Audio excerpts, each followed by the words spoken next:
안녕하세요. 인재 역량 강화 지도사 과정 세 번째 시간입니다.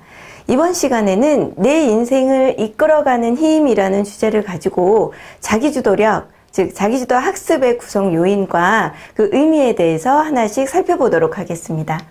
먼저 자기주도력이 무엇인지 우리가 한번 그 의미를 알아봐야 되겠죠. 우리 선생님들 다 알고 계실 거예요. 자, 스스로자, 몸기, 주인주, 이끌도, 힘력. 그 말 그대로 풀어서 자기 스스로 주인이 되어서 이끌어가는 힘이라는 뜻인데요.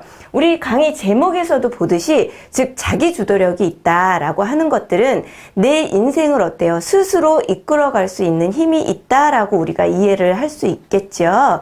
그래서 우리 아이들 같은 경우에는 자기 주도력이라는 말보다는 어때요? 자기주도 학습이라는 말이 훨씬 더 익숙할 거예요. 그렇다면 이 자기주도 학습이라는 말은 어떤 의미일까요? 그렇죠. 바로 이겁니다. 스스로 주인이 되어서 학습 과정을 이끌어가는 공부라고 할 수 있겠죠. 막상 우리 아이들한테 자기주도 학습을 실천하고 있는지를 물어보면 자신있게 저는 정말 스스로 자기주도 학습을 하고 있어요 라고 대답하는 아이들이 많지는 않습니다. 그리고 자기주도 학습에 대해서 잘못 이해하고 있는 경우도 상당히 많고요. 그래서 심지어 자기주도 학습을 잘하기 위해서는 모든 학원을 다 끊고 정말 혼자서만 공부하는 것이 자기주도 학습이다 라고 이렇게 오해하고 있는 친구들도 상당히 많이 있어요. 우리 선생님들은 그렇지 않다는 거 알고 계시죠? 그래서 오히려 자기주도력, 자기주도 학습을 잘하는 친구들은 스스로 내가 원하는 것이 무엇인지 또 부족한 것이 무엇인지를 잘 알고 있기 때문에 그에 맞는 학원을 선택한다든지 내 수준에 맞는 교재를 이렇게 선별하는 힘도 가지고 있겠죠. 그래서 실제로 자기주도 학습을 잘하는 친구들은 이 자기주도 학습의 과정에 맞게 실질적인 공부를 하고 있다라는 것들을 우리는 알 수 있습니다. 그래서 제일 먼저 자기주도 학습의 과정을 하나씩 살펴볼 텐데요. 금방 말씀드린 것처럼 자기주도 학습을 잘하는 친구들은 일단 자기 분석을 잘 하고 있다는 것을 알고 계실 거예요. 그래서 나에게 지금 가장 부족한 과목은 무엇이고 또 그 과목을 내가 성적을 끌어올리기 위해서 나한테 필요한 학습 전략은 무엇인지 기타 등등 자기에 대해서 정확하게 잘 파악을 하고 있기 때문에 그에 맞는 어때요? 목표를 잘 설정할 수가 있겠죠.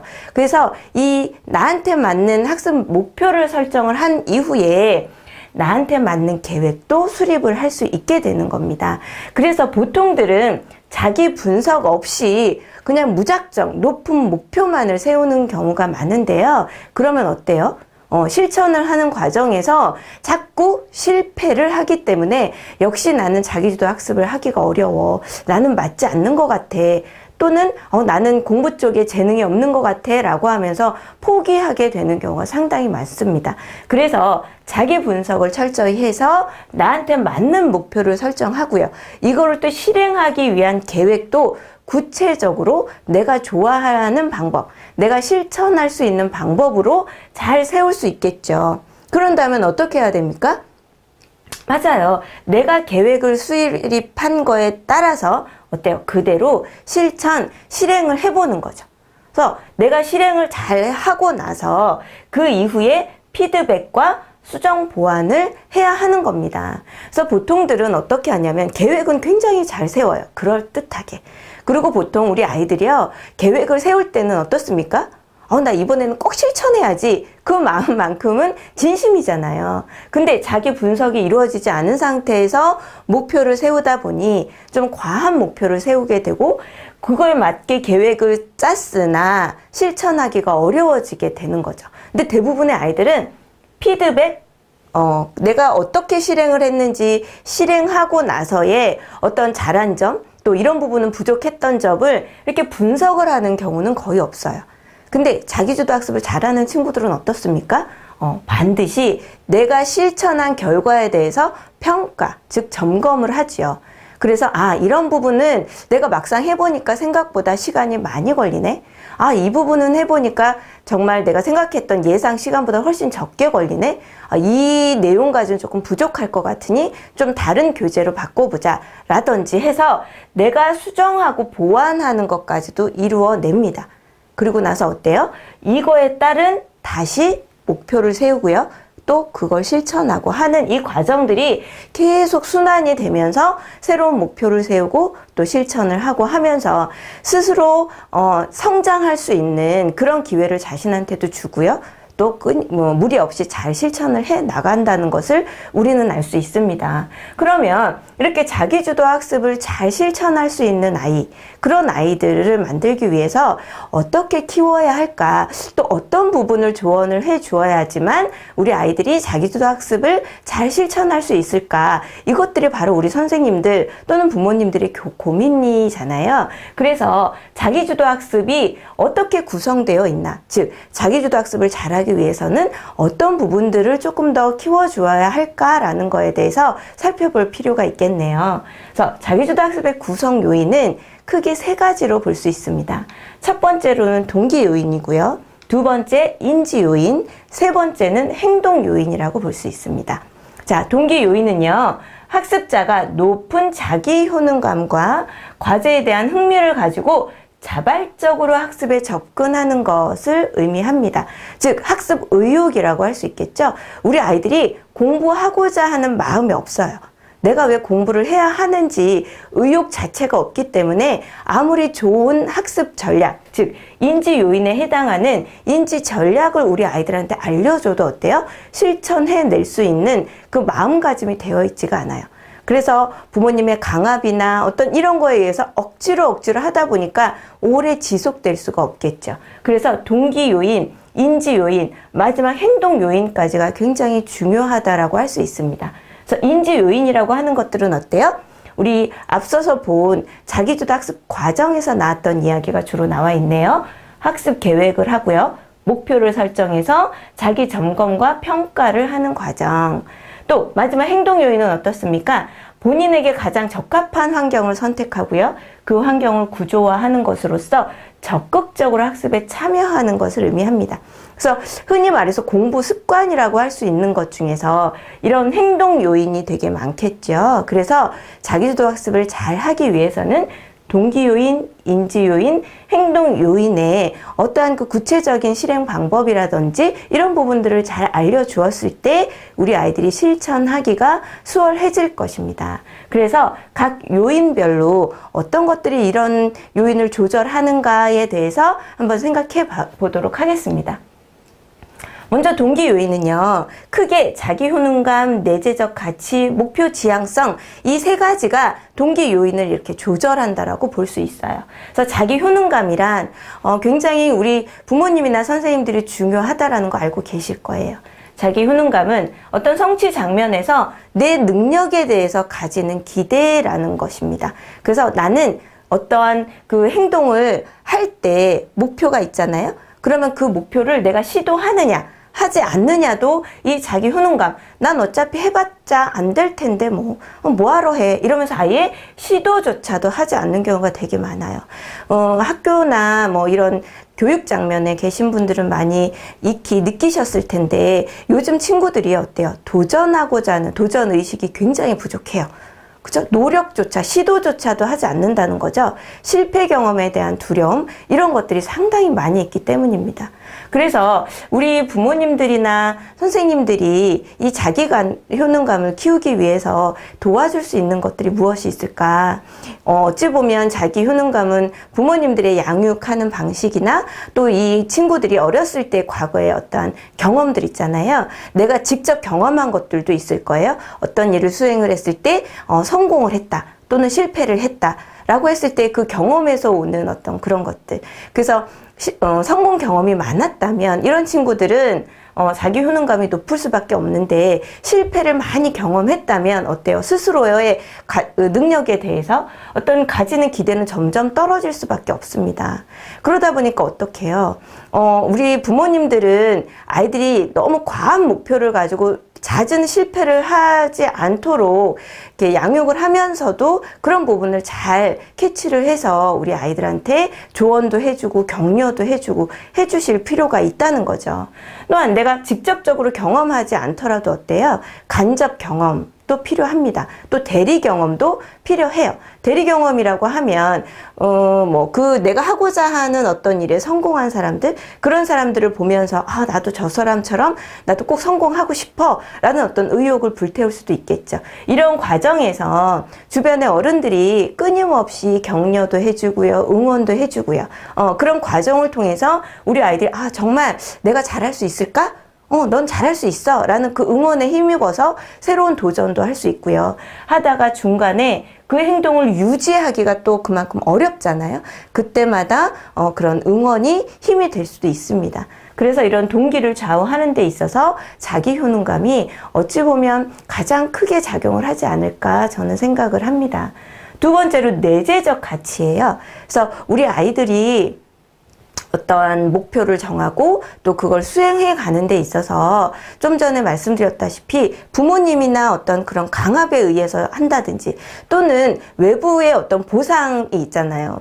우리 부모님들이 가장 잘하시는 거. 요번에 시험 잘 보면 스마트폰 바꿔줄게. 이거 사줄게. 라고 하면서 어떤 외적인 보상을 우리 아이들한테 이렇게 내걸게 되잖아요. 물론 그것도 한 부분 차지할 수 있어요. 근데 그게 전부가 되어서는 오래 유지할 수가 없게 되는 거죠.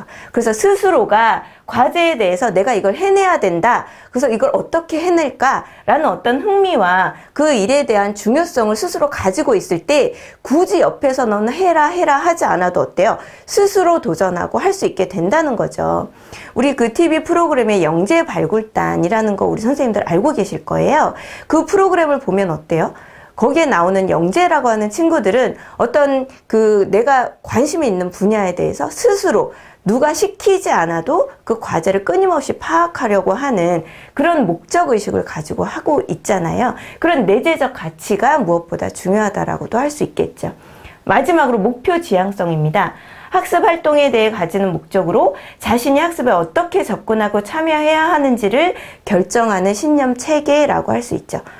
그래서 무조건 우리 아이들한테 이거를 해야만 해. 숙제 또는 요번에 시험을 몇 점 이상 맞아야 해 라고 이렇게 강압적으로 하는 게 아니라 왜 그걸 해야 하는지에 대해서 우리 아이들이 알고 있어야 하는 거예요. 즉 우리 친구들이 학교에서 요새도 진로 수업을 굉장히 강조하고 있잖아요. 그게 어떻게 보면 내 삶의 목표, 지향성, 이 진로라는 게 삶의 방향을 정하는 것이잖아요. 삶의 방향을 찾아가는 것이 진로라고 할 수 있습니다. 그래서 우리 친구들이 진로, 꿈이 명확히 있는 친구들은요, 당연히 목표 지향성이 높겠죠. 그래서 이런 동기를 좌우하는 이 세 가지를 우리가 어른으로서 우리 아이들한테 어떻게 키워줄 수 있는가라는 부분을 고민을 해보고요. 우리 아이들이 이러한 경험을 스스로 이런 게 있을 때 정말 스스로 내가 마음먹기가 수월하구나 라는 것들을 경험할 수 있도록 도와주는 게 무엇보다 중요하다라고 저는 강조를 하고 싶어요. 자, 두 번째로 인지 요인입니다. 자료를 기억하고 이해하는 데 사용되는 실제적인 인지 전략이라고 할 수 있는데요. 시연, 정교와 점검, 크게 이 세 가지로 볼 수 있습니다. 시연이라고 하면 어때요? 단기 기억 속에서 정보가 사라지지 않게 하기 위해서 여러 가지 쓰는 전략을 말합니다. 그래서 보통 수업을 들으면서 우리 아이들이 밑줄을 긋고요. 그 다음에 강조 표시, 별 표시도 하고 형광펜으로 색도 칠하고 또 그걸 잊지 않기 위해서 소리 내서 읽으며 또 암기도 하고요. 이런 것들이 모두 시연이라고 할 수 있습니다. 정교화는 어때요? 내가 학습한 자료를 의미 있게 하기 위해서 내가 지금 새롭게 배우는 이 자료를 이전에 학습하면서 알고 있던 기존의 지식과 어떻게 좀 잘 융합을 시키느냐도 이런 정교화라고 볼 수 있습니다. 그래서 마인드맵이라든지 두문자법, 그래서 이런 기억술도 굉장히 정교화하는 과정에서 중요하거든요. 두문자법이 뭔지 혹시 아세요? 기억법 중에 하나인데 우리 흔히 과거에 다 경험하셨잖아요. 수금지와 목토천해성 이렇게, 그죠? 그래서 이게 뭐냐면 우리가 머리 앞 글자를 따서 우리가 외우잖아요. 그런 것처럼 두문자법이라고 해서 그 단어의 앞자를 모아서 새로운 어떤 문장을 만든다든지 해서 외우는 것을 두문자법이라고 합니다. 그리고 점검인데요. 이해와 암기 정도를 확인하는 전략으로서 문제풀이 또는 피드백 이런 것들을 인지 전략이라고 할 수 있습니다. 또 마지막으로 행동 요인을 볼 수 있는데요. 학습 시간을 잘 조절을 하고 또 내가 스스로 어떤 수행하기 위한 노력을 조절을 한다든지 학습 행동을 조절하는 것들을 바로 행동 요인이라고 볼 수 있습니다. 그래서 자신이 시간을 어떻게 활용하고 있는지에 대한 상황을 점검하는 거죠. 그리고 자신만의 계획표를 작성해서 공부하는 것. 그래서 보통 시간 관리라고 하는 것들이 바로 요 학습 시간 조절하는 것에 해당이 될 거고요. 노력 조절. 이거는 뭐냐면요. 스스로 노력을 분배해서 관리하거나 또는 필요한 도움을 주변에다 요청을 할 수도 있는 거예요. 그래서 무조건 내가 다 맡아서 내가 그 노력을 다 해서 하는 것들이 아니라 주변에 도움을 요청하는 것까지 내 노력의 사용도를 적절히 분배해서 사용하는 것, 이런 것들도 행동 요인 중에 하나라고 볼 수 있고요. 마지막으로 방해 요소를 차단하는 학습 행동 조절이죠. 그래서 외부 요인과 내부 요인, 나의 공부를 학습을 방해하는 두 가지 요인을 좀 우리가 살펴볼 수 있는데요. 외부 요인이라고 하면 주변의 소음이나 다양한 자극들, 내가 공부를 하고 있는데 거실에서 엄마가 뭐 TV를 본다든지 이런 것들이 방해 요소가 될 수도 있겠죠. 또한 또 내가 지금 막 공부를 하려고 하는데 친구가 뭐 쇼핑을 하자라고 전화를 한다든지 그랬을 때 그걸 적절히 내가 이렇게 조절할 수 있는 것들, 그런 친구, 그 다음에 또 컴퓨터, 요새는 스마트폰 때문에 우리 부모님들 또 학교에서나 학원에서 우리 아이들을 교육하고 계시는